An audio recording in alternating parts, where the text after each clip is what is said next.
Komisi Kode Etik yang digelar Inspektorat Khusus Polri memutus Irjen Pol Verdi Sambo diberhentikan secara tidak hormat dari institusi Polri.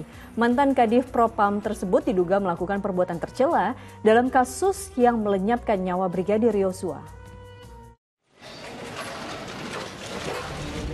Sidang Komisi Kode Etik yang digelar di gedung TNCC Mabes Polri selama 18 jam sepanjang hari Kamis akhirnya memutuskan Irjen Pol Verdi Sambo resmi dipecat dari institusi Polri.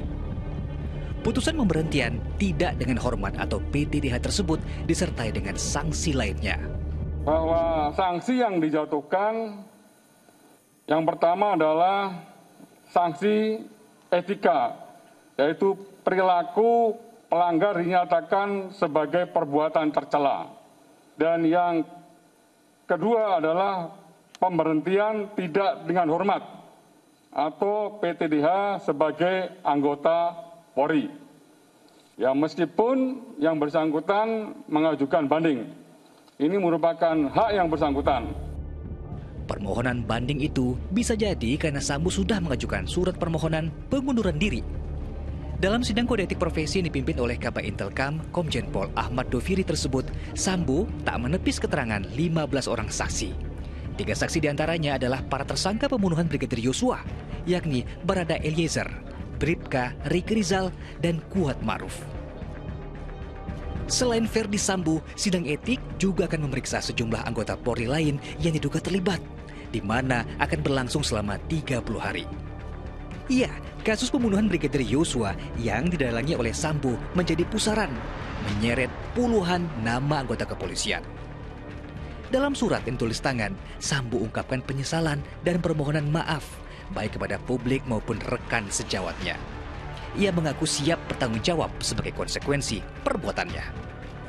Pasca sidang etik, Sambo tentu saja masih harus hadapi peradilan pidana di mana berkas kasusnya sudah P21 untuk dilanjut ke meja hijau. Tim Liputan melaporkan. Ya, semoga kebenaran atas motif yang dilakukan Verdi Sambo bisa terkuak dengan secara transparan ya. Dan kasus ini juga bisa menjadi pembelajaran tentunya untuk kita semua bahwa menjadi pemimpin yang amanah itu memang begitu berat tanggung jawabnya, baik di dunia maupun di akhirat kelak. Lantas Ustaz, yang ingin saya tanyakan, benarkah pemimpin yang zalim dan tak amanah ini tak akan bisa mencium bau surga, Ustaz? Ya, kalau kita melihat hadis Nabi, sebutnya tidak spesifik pemimpin ya. Ada di situ disebutkan orang yang memiliki pecut. Pecut itu kan tanda bahwa orang itu berkuasa, bisa menggebuk orang gitu. Makanya kemudian orang mengartikan itu pemimpin. Nah, ada disebutkan dalam hadis, orang yang mempunyai pecut, kemudian dia menggunakan pecutnya itu, bahkan disebutkan bagaikan panjang ekor sapi gitu, untuk memukul orang secara tidak benar, secara zalim, itu nanti dia tidak akan mencium bau surga. Bukan cuma itu, dalam hadis itu disebutkan selain orang-orang yang mempunyai pecut dan memukul orang lain secara zalim, yaitu yang diartikan pemimpin tadi ya, pemimpin yang zalim, yang tidak amanah, bahkan juga majikan, bukan cuma pemimpin formal gitu, majikan, tuan rumah, ayah kepada anaknya dan seterusnya. Pokoknya orang yang punya kewenangan, punya kekuasaan.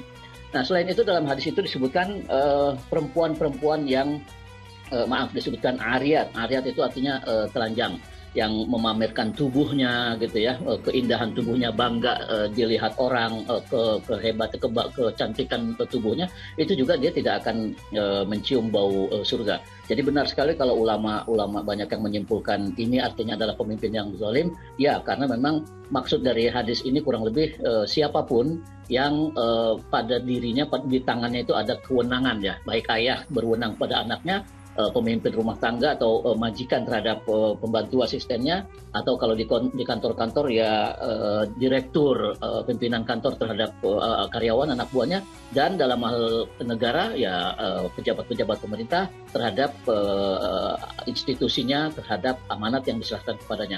Saya kira begitu, benar Mbak Tiwi ya.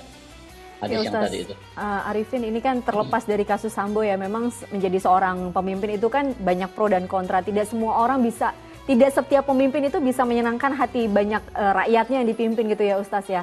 Lantas ciri atau indikator bahwa pemimpin ini sudah amanah dan juga bisa menjaga kepercayaan rakyat itu seperti apa ya Ustaz ya? Walaupun memang tidak semua pihak bisa menyukai diri kita gitu.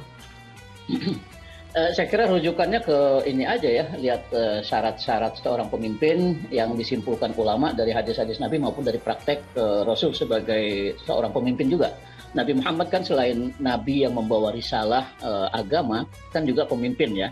Nah, dari perilaku sabda-sabda Rasul ya, itu ulama-ulama menyimpulkan bahwa sekurang-kurangnya menjadi pemimpin itu harus punya sifat seperti Nabi, yaitu jujur, gitu, jujur, sidik yang kita kenal dengan sidik, tabligh, amanah, gitu ya.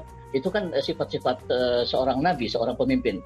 Nah, ketika seorang pemimpin sudah menunjukkan ketidakjujuran kepada rakyatnya atau kepada institusi yang dipimpinnya, itu sudah merupakan tanda indikasi bahwa yang bersangkutan tidak amanah gitu, atau tidak fatonah, tidak cerdas dalam arti tidak mengetahui persoalan dan tidak berusaha tahu persoalan. Anggaplah saya ini dipercaya untuk menjadi menteri apa gitu, menteri agama. Ternyata saya sendiri nggak tahu persoalan agama yang harus saya tangani itu apa, dan sayanya tidak berusaha mencari tahu. Itu juga termasuk pemimpin yang dianggap tidak amanah ya. Dia akan menzalimi karena dengan dia tidak tahu persoalan lalu dia memimpin, itu bisa jadi nanti kebijakan-kebijakannya akan tidak menguntungkan orang-orang yang di bawahnya gitu, masyarakat yang dipimpinnya. Dia akan melakukan atau mengeluarkan kebijakan-kebijakan yang tidak berdasar pada ilmu pengetahuan. Apalagi kalau kita lihat ayat Al-Quran ya, dulu zaman Nabi, sebelum Nabi Muhammad nih bahkan, zaman Nabi Musa alaihissalam, itu ada disebutkan bahwa salah satu dua disebutkan ciri atau syarat seorang pemimpin, di samping badan yang sehat, tegap gitu ya, bastah fil ilmi wal jism, punya keluasan dalam badannya, tubuhnya, juga dalam ilmunya. Jadi syarat menjadi pemimpin itu menguasai ilmu memang menjadi sangat penting. Nah, ketika ada seorang pemimpin yang tidak capable, tidak menguasai persoalan dan tidak berusaha untuk menguasai persoalan, itu juga merupakan tanda-tanda ciri-ciri pemimpin yang boleh jadi dia akan tidak amanah nanti melaksanakan tugasnya. Karena itu tadi, nggak punya ilmunya tapi kok memimpin. Gitu saya kira ya, kalau kita melihat syarat-syarat yang disimpulkan ulama dari sifat-sifat Rasul dan dari ayat-ayat Al-Quran tadi. Masya Allah, ini semoga ditonton oleh pemirsa Ajwa TV yang masih muda-muda supaya kelak bisa menjadi bekal untuk menjadi pemimpin generasi bangsa. Amin.